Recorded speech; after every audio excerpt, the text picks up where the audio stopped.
Why do we have mass shootings in this country? I'm going to tell you why, and what I personally think why we have that in this country. It's for a number of reasons. Not just because the idea of somebody losing their mind and waking up one day and saying, I'm going to go shoot up this school, like what happened in Texas here a few days ago. There's got to be more to that story. I'll get into that in a second here. But why I think we have mass shootings is for various reasons. For one thing, I think people, they overstep their bounds and they don't respect each other. Now, I'm not justifying what certain mass shooters have done, but I can understand and see why. In some cases, why they would. Like the guys in Columbine were bullied by fellow students. But what's weird is the people they killed were not the students who bullied them. That's what I understood about mass shootings. Every time a mass shooter does something, they always go after other victims, people that had nothing to do with what happened to them. And that's what I don't understand. And that's what I'm not for. And I'm not saying you should go out and shoot somebody. I'm not saying that at all. But hypothetically, if you did, you never want to include random innocent people. And if you have a problem with somebody, try to work it out. Like today I was at the movies. I went to go see Top Gun 2. There was this guy and his girlfriend, kind of middle-aged, late 50s. They were drinking. They were sitting right next to me. They would not shut the fuck up the entire movie. So you can already tell I was pissed off. I wanted to pound this guy's face until I saw a pool of blood, literally, because he irked me that much and he would not stop doing what he was doing. He would not shut up. So I left. I sat in the stairway, angry the whole time at this guy, wishing him all kinds of bad things. A few years back, there was a situation where a cop shot a guy in the movie theater because the guy wouldn't shut up. And that happens a lot. When I was a kid, I used to get bullied, and older teenagers would kick my seat or rest their feet on my headrest. This was back before you could recline seats and move them around 20 years ago, 25 years ago. But with, bullies and stuff, mentally, emotionally, I think it takes a toll on someone, and there's only so much a person can take before they just fucking snap, literally. I mean, people test people's limits and push their buttons to see what they're going to do or how far they'll take it. I don't suggest you do that with someone. Try to talk your situation out in a peaceful manner. I mean, for me, as peace, I'm still trying to find, but I got a lot of pent-up anger in me and rage, and people just pissed me the fuck off. I couldn't even enjoy the movie in peace because of this fuck bastard. It really got me angry. And I hope to God I never see the guy again. I don't want to see him. I told my friend next time to get seats in the corner so that nobody has to sit next to us. It's summertime now, so there's going to be a lot of people out, and there's been a lot of mass shootings lately. There was one, I believe, today at a high school graduation. I'm sort of desensitized by all this, but I've been following mass shootings since I was a kid, reading about them. There was no internet. Well, the internet had just come out when I was a kid. And this is before I got diagnosed with Aspergers.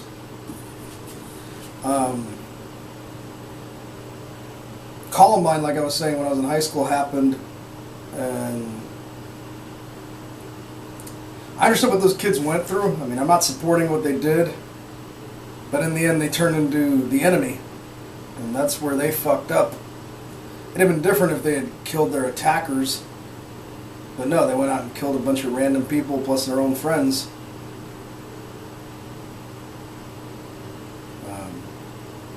I don't know what makes a person do that, honestly, on that part. But we as a country in America, we love guns. We pride ourselves, you know, we watch violent movies, violent TV shows, we get off on it. It's our entertainment. We're one of the most violent nations that there are in the whole world. More so than Europe, more so than Asia, more than Africa. America is one of the most violent places of them all. We got little kids that bring guns to school. Their parents' guns, without them knowing, and then the parents get in trouble because the kid brought the gun to school. And that's just the way it is in this country. People are always going to be angry at something. You can either be a part of the problem or a part of the solution.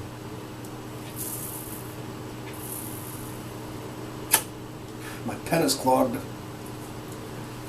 Anyways, the only solution I can think of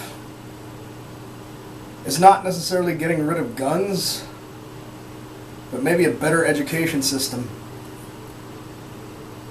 on the dangers of what to do. And if someone's fallen, you know, you want to help them out. You don't want to leave them there.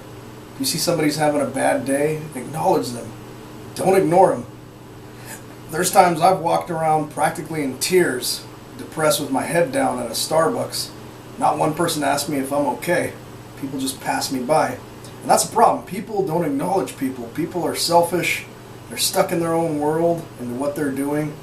They don't ever notice other people. Nobody takes the time anymore. And nobody gives a shit. Everybody's busy doing their own thing. And that's the way it is. We're a selfish, uncaring world.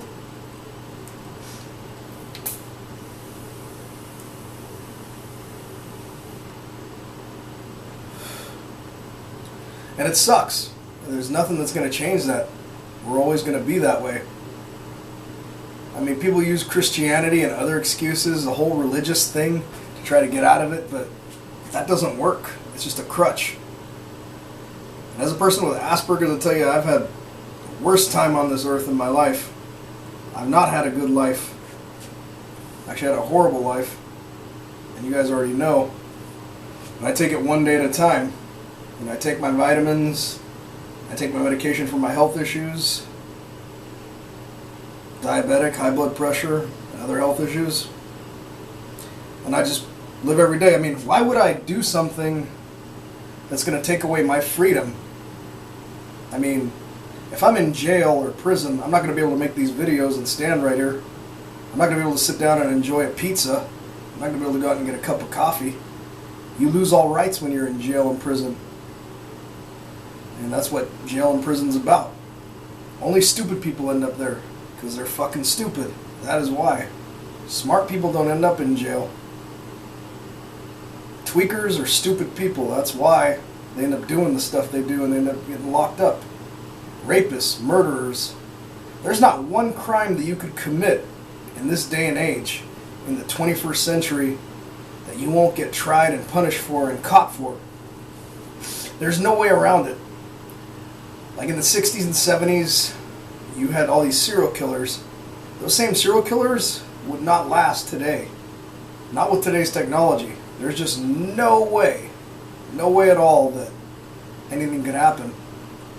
Stuff could happen, but you aren't going to get caught for it. There's cameras all over the streets. People got cell phones. You're tracked no matter where you go. And I always asked myself a long time ago, if I ever committed a crime, a major crime, what would I have done? How would I have escaped? What would be my plan? In a fantasy, if I were to commit a crime, my idea would be to escape to the mountains, or maybe escape to a foreign country. But with that, how am I going to be in a foreign country with no passport, no citizenship, no visa, no nothing, and live there? Like, let's say Mexico, for instance, because they don't send people back to America. How am I going to live there? What am I going to do, be a day laborer? I'm on 14 prescriptions. I would die. I would no way in hell that I'd make it out there. If I go to the mountains, away from civilization, I'll freeze to death or end up dying from getting eaten by a bear or a lion or something. There's no way. Plus all my medications I wouldn't have access to. What do I do for food? You got to think about these things. You can't just... What gets me is how these people just go out and commit these crimes and not think ahead of time of what they're going to do. I'm not saying it's a logical thing to think of a crime, obviously, but you got to plan something out. And it seems like a lot of these things are pretty random, although why would, like the kid in Texas, what made him snap? They're not giving the details on the news. There's something very suspicious. First they said he killed his grandmother, and they said, oh, he just shot her. Then they said Border Patrol had shot him, then they said he committed suicide. I have a feeling the media is meddling with this a bit, and the true story nobody really knows. I mean, I'm curious to know what the actual story is, and I'm sure most of you are, but there's no way to really find the truth. Because the media, they control everything, and they decide what's going to sell, and the news likes drama and bad things happening. They eat it up like chocolate. The media is the ultimate snake of them all. They will do anything and everything. They're the ones who censor others. If there was no media, the world would be a better place, honestly. But we'd lose entertainment, because media is also entertainment too. Ever heard that song Dirty Laundry by Don Henley? If you haven't, I suggest you hear it. It's important.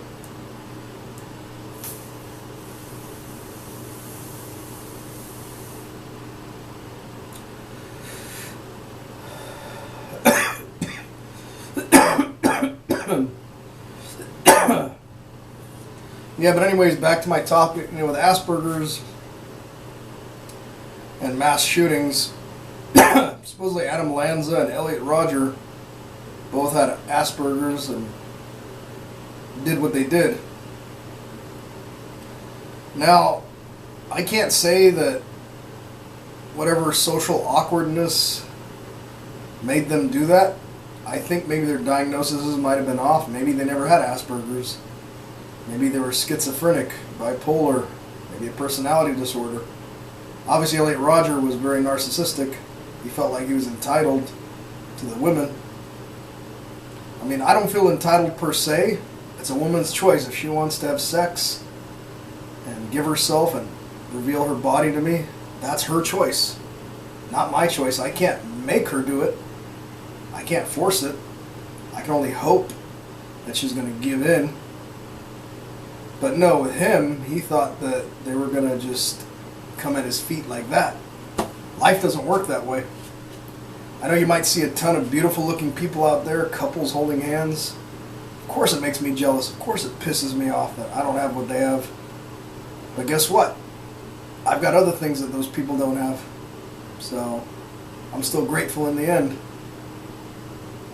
I don't know what's going to happen, but I have a feeling eventually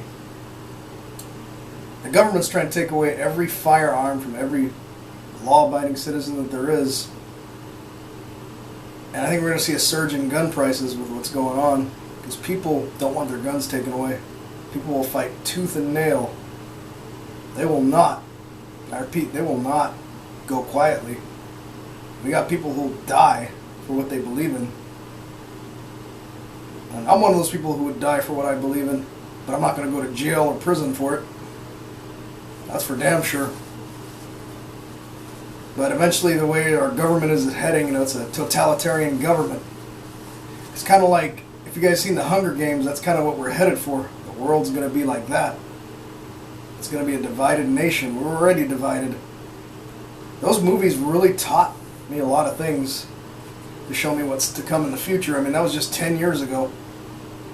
Now here we have COVID. We have all the thing in Russia. We have all this other shit going around. The world right now is a horrible place. And there is no savior. I mean, people believe in a higher power or believe in God or whatever you want to call it. To me, that doesn't always work, but it's good to have a faith and to believe in something. I mean, the Christian faith and the Muslim faith is not necessarily for me. However, I do believe in some of the I can't find the right word. Some of the barriers and actions of Christianity, although I don't profess to be Christian. I do believe in doing unto others as you want done unto you. Simple, karma. Put in what you want back.